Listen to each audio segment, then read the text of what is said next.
Dussolier lit Alexandre Vialat, Chronique des retours amoindris.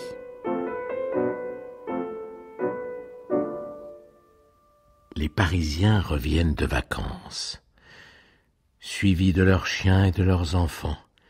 Les vieillards poussent l'automobile, les épouses portent le transistor. Grande migration, poussière, sueur, matelas pliant.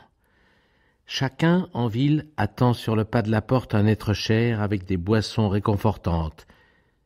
Mais comment reconnaître son monde ? Les vacances ont tout transformé. La tante Josiane, qui était une magnifique personne, une blonde abondante et laiteuse, une vraie réclame pour les vins et fromages, est revenue comme un hareng-sort. Il a fallu bronzer, il a fallu maigrir.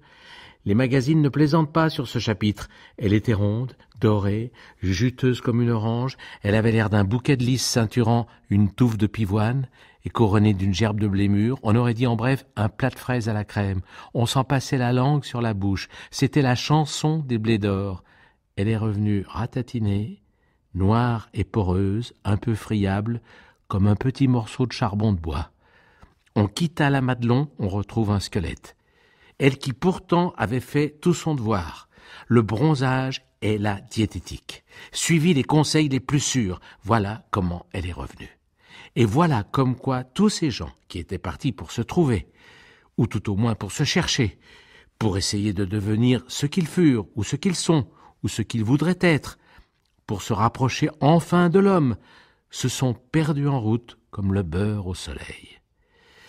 Ce qui n'étonne pas de la part de mammifères pensants qui remplacent leurs jambes par des roues et leur cerveau par le transistor. Mais le plus triste, c'est le cousin Pantaleone. Il ne cesse de gémir et prend Dieu à témoin. C'était un de ces hommes magnifiques qui répandent autour d'eux le plaisir d'exister. Sa nature était généreuse, son œil brillant, son teint fleuri, sa bouche vermeille. Il remplissait son fond de culotte jusqu'à la plus extrême limite. Il faisait craquer son gilet. Quand le tailleur prenait son tour de taille, il disait « Monsieur est puissant », ce qui signifie, en langage de tailleur, monsieur a la force du bœuf, la santé du canard sauvage et le ventre de l'éléphant. Vive le cousin Pantaleone.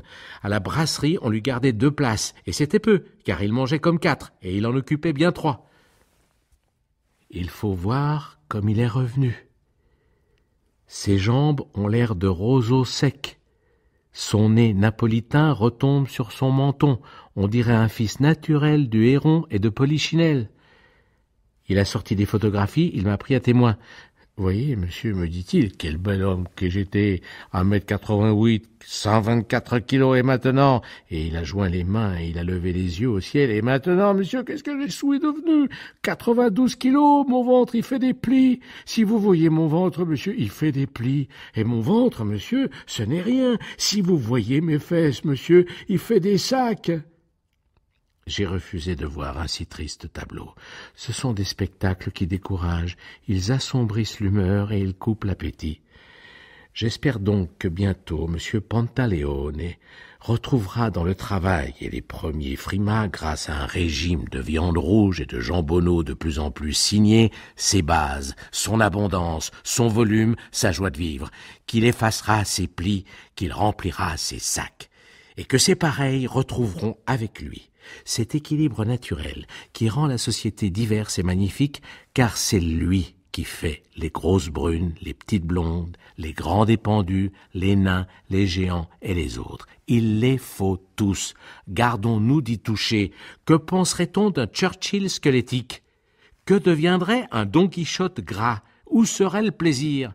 Car la félicité humaine, qui ne sera statique qu'outre-tombe, nécessite encore ici-bas la diversité du spectacle, le mouvement, voire l'agitation. Résumons-nous, la différence.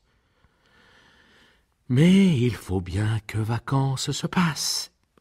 Et c'est ainsi qu'Allah est grand. André Dussolier lisait Chronique des retours amoindris de Alexandre Vialat.